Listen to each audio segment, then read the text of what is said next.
Mark, we hear the term marketplace lending a lot these days. How does marketplace lending differ from private lending? Well, it doesn't. Marketplace lending is a new term that was coined in the last couple of years to kind of describe this flourish of new businesses that are coming out to make loans to the public. It includes real estate loans, it includes business loans, it includes unsecured consumer loans.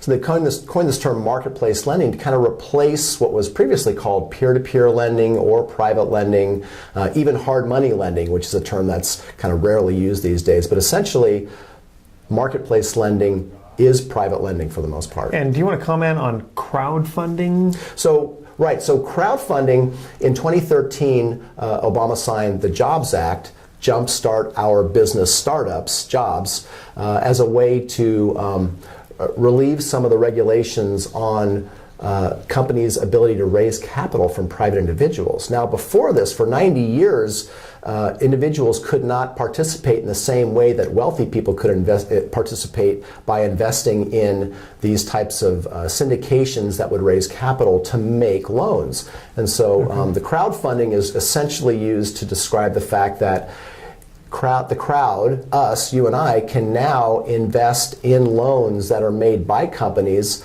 to consumers or secured by real estate. So crowdfunding, marketplace lending, private lending, peer-to-peer lending, it's really all describing this new phenomena that has really expanded in the last 5 years. And you see these companies, a lot of them are online only. You apply online, you get approved online. Okay, so how are marketplace lenders different than banks? Well, the whole marketplace lending industry that has really sprung up and grown quite a bit since the Jobs Act of 2013, the so-called Crowdfunding Act, they differ from banks in that they're lower documentation and faster to fund. And it's really, their aim is to disrupt the marketplace. As you know, mortgage lending and other lending is viewed by many in tech to be a disruptable business model. And so they're trying to make it easier and more transparent and give the ability of the crowd, individual investors, to be able to invest in loans that are being made online. And then how is Pacific Private Money different from other marketplace lenders? Well, so Pacific Private Money existed before the Crowdfunding Act, the Jobs Act of 2013, and before this whole flurry of marketplace lending companies that have sprung up in the last several years, many of them based right here in San Francisco. Pacific Private Money is a privately funded, private money real estate loan company that started out in 2008, and for the first several years, we were just making loans to people who were buying, fixing, and flipping, mostly foreclosure property. That was where the demand was at the time, and it was post real estate and mortgage meltdown. So now the banks aren't making loans, and they're certainly not making loans to flippers. So companies like Pacific Private Money were formed in that vacuum of financing to supply money to flippers. Now fast forward, we're well into the real estate recovery, and we're making fewer loans to flippers.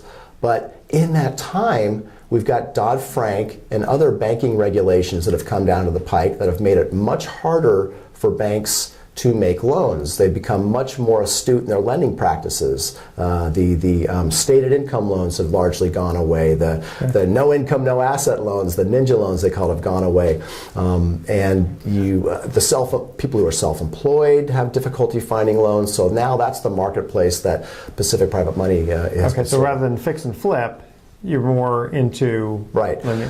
But we're not like, so your original question was how does Pacific Private Money differ from marketplace lenders? Well, first of all, we are a regional marketplace lender. We only lend in California, whereas many of these other online marketplace lenders lend nationwide. We don't believe in that model. We believe in lending where you know, and we understand real estate in California, largely Northern California, although we do have agents in Southern California. So we lend throughout the state. We're licensed in the state of California. It's our home. It's where we've been in real estate for over 30 years. So this is where we lend.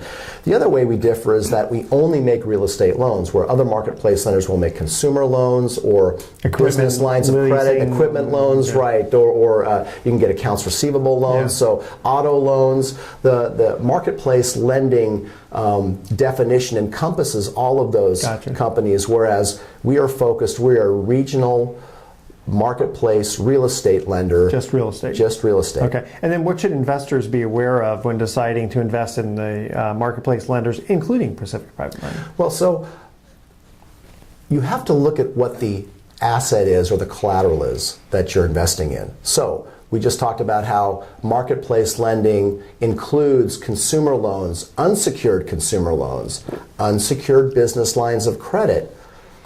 Those don't have any assets tied to them. Sounds too risky. Well, it's investor beware. Yeah. So you want to be sure of what the collateral is. Even the so-called marketplace real estate lenders, the nationwide lenders, many of them are not offering secured deeds of trust or mortgages. They're offering what is called a platform note, which means if you invest in what you believe to be a particular property whose picture you see on their website, you're actually not getting a security collateral interest in that property with your name on it. What are you getting? Well, you're getting a promise from the corporation.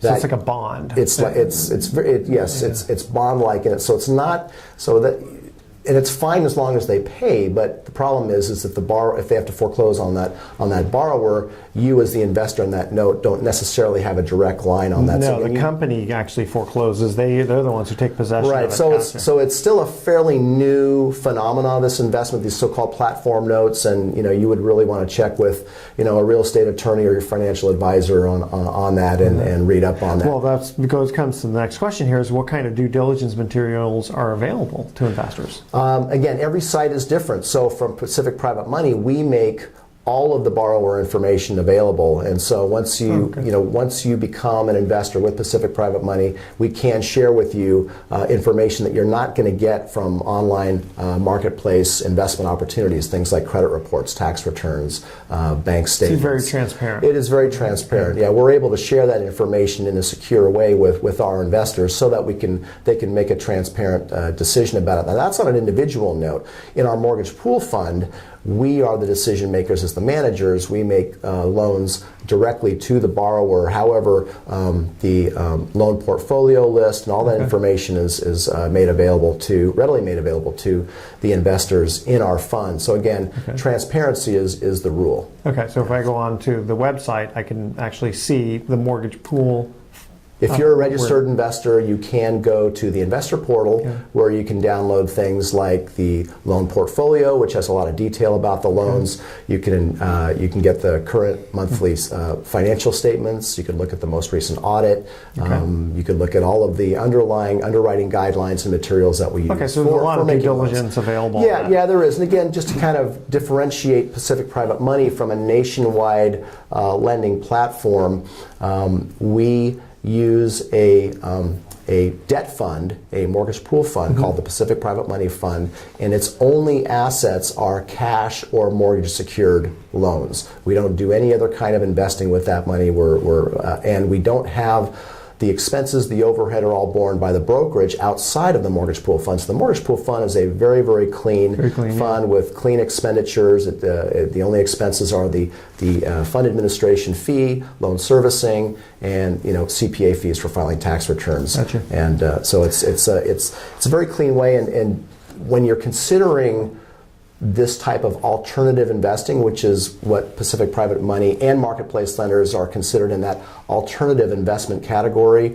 Not all investments are the same. In fact, oftentimes they're radically different. So you really want to kind of look at how is your money used, how is it secured, what promises do you receive as an investor with that organization. Okay, and then where do you see the marketplace lending going in terms of growth? Every report and every interview I've watched in the last 6 months remains very bullish about the real estate market in general going forward over the next 2 years. No one that I'm listening to or reading is predicting a real estate recession in the next 24 months, number one. But number two, alternative lenders, marketplace lenders, is on a growth trajectory right now. It's been growing steadily for the last 5 years. It's still a rather small piece of overall mortgage financing. It's about 5% right now. It's predicted to double to 10%, which is a huge number in the range of the trillions of dollars of mortgages that are originated every year. It's a large number, so it's expected over the next 3 to 5 years to be 10% of mortgages originated will be from non-bank, marketplace, alternative finance companies like Pacific Private Money. Good. All right. Well, thank you again. This is episode 1 of the interview with Mark Hanf.